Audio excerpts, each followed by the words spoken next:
Know that Arkansas State was picked to finish dead last in the Sun Belt? Yeah, but they're off to a good start. They've not lost yet this year. Yeah. Mm-hmm. It's true.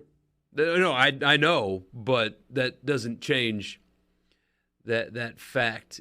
Like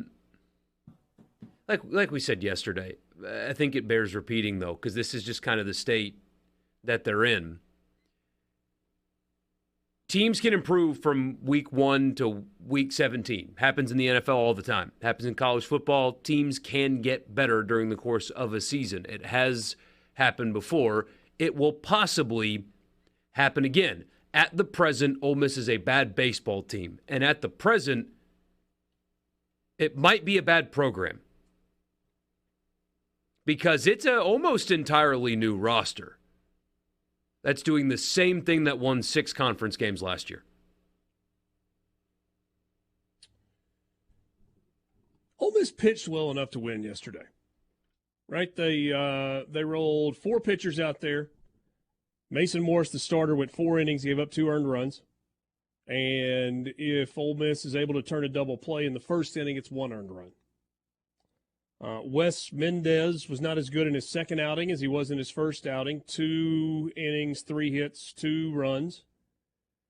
And then Braden Jones threw 3 scoreless, and Mason Nichols, he gave up 1 hit in the 9th inning. He had a walk, so there were a couple of base runners. He got a strikeout and did not give up any runs. You give up 4 runs in a midweek game against anybody, you should win. If you give up 4 runs, you should win the baseball game. Ole Miss gave up 4 runs. They did not win the baseball game. Here's part of the reason why. Luke Hill in the leadoff spot was 1 for 2, had a couple of walks. Not a terrible day for him. Ethan Leger, who is the best hitter on the team right now at a .400 batting average, was 0 for 4, so his average came way down yesterday. Jackson Ross in the 3-hole was 1 for 2. Judd Utermark was 1 for 3 with a solo home run. Ethan Groff was 1 for 4. After that, 0 for 3 for Andrew Fisher, 0 for 3 for Reagan Burford. Will Furness as a pinch hitter was 0 for 1. Trayson Hughes had 1 hit, and Birch, who started the game at catcher, was 0 for 2, and Smithwick, who came in to replace him, was also 0 for 2. 5 hits for Ole Miss in the game yesterday. And that's coming off of a horrible offensive performance at Hawaii. And so, you know, jet lag being used as an excuse. So, are you still jet lagged when you're playing Arkansas State in your home ballpark? When does jet lag wear off? When High Point comes to town? Here in a couple of days? It's and what's possibly a positive spin or a gigantic red flag is that lineup has transfers in it. Guys that played at the Power 5 or even the Group of 5 level, using football terms, a year ago and performed really, really well. Looked really good. Played really well. Commanded, in baseball terms, high dollar. At least a couple of them. So you know that they're capable of hitting at this level. They're certainly capable of hitting Hawaii and Arkansas State. So that could be looked at positively. Well, these guys are good enough to figure it out. Or why is it when they come to Ole Miss, they stop figuring it out and look like they have so far this season? Yeah, I don't know the answer to that, but kind of looking up and down the lineup for guys that are playing right now. Ethan Leger, probably not going to hit 400 for the year. But after that, Ethan Groff, probably going to be better than 250 when it's all said and done. Jackson Ross not going to hit 200 this year. I don't think Judd Utermark's going to hit 167. I don't think Trayson Hughes is going to hit 143 or 125 for Luke Hill or 111 for Reagan Burford. And I'm not trying to make the case for Reagan Burford as like being some All-American candidate. I don't think he's going to hit 111. Campbell Smithwick is not going to hit 083. He is a more talented hitter than that. And for goodness sakes, Andrew Fisher, the transfer from Duke, who was a freshman All-American a year ago, is not going to hit 063. They're going to get better offensively. But the question is, how quickly is that going to happen? And how much better? Well, I mean, as a team, they're hitting 181. They're going to get a lot better overall. But when? And how many losses between now and when they get to a point where they are swinging the bat well? Some of your messages coming in as a team hitting 181. Why has there not been one bunt attempt with runners on? Approach the plate as home run only. I think the bunt conversation is one in which there's no winning. If you bunt and you give up outs, people are like, why are you taking the bat out of their hands? And if you don't bunt, but you're swinging and missing or you're not putting the ball enough in play, you're like, why don't you just lay down a bunt? Ole Miss changed its offensive approach about 3 or 4 seasons ago.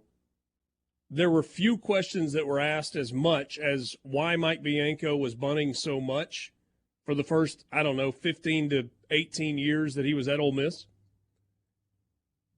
Ole Miss, their offensive philosophy no longer includes the bunt. It just doesn't. Well, if you're having to manufacture runs to beat Arkansas State, then... Yeah, I understand, though. To the question specifically, that's kind of an offshoot. You're not wrong. I think if you look at Ole Miss's stat sheet from a season ago, they had like 4 sacrifice bunts the whole year. So if you're in a tie game in the bottom of the 9th inning with a runner on second and nobody out, you're going to lay down a bunt to try and get that runner to third and have 2 cracks at getting him in. But that happens with all teams that don't bunt. But that's just not – Ole Miss has gone to a more analytics-driven approach to plate and in terms of decision-making. And it took Mike Bianco a long time to get to that point. So it's just not part of the philosophy that they employ in terms of offensive strategy. Another text, if you're baseball players and you don't have confidence in themselves, they're not going to win. Yeah, confidence appears to be lacking. It looks like that right now. David Ripley says, while you guys are talking about baseball, it occurred to me that this would be a good time to take some alone time in the library, he says. I edited that a bit, but you get the idea. Yes, you did. It's just a descriptor of what happened on the field yesterday. Yeah. So, Ole Miss has High Point coming in for a 3-game series this weekend. Let's just be real. They need to sweep that. They need to win all 3 of those games against a High Point team that's off to a 1-3 start.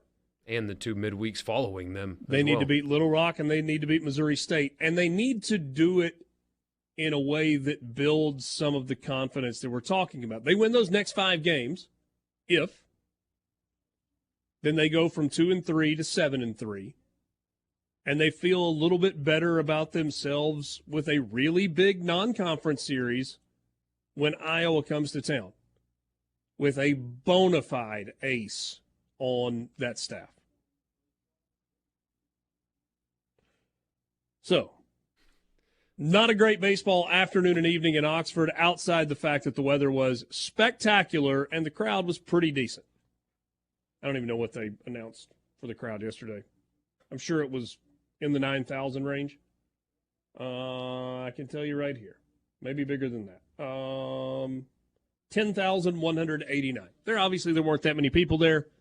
Season tickets sold plus walk-up tickets. They sold a bunch of season tickets again, and there were a large number of students, as you would expect, on a 72-degree day in late February with a chance to get outside and watch baseball.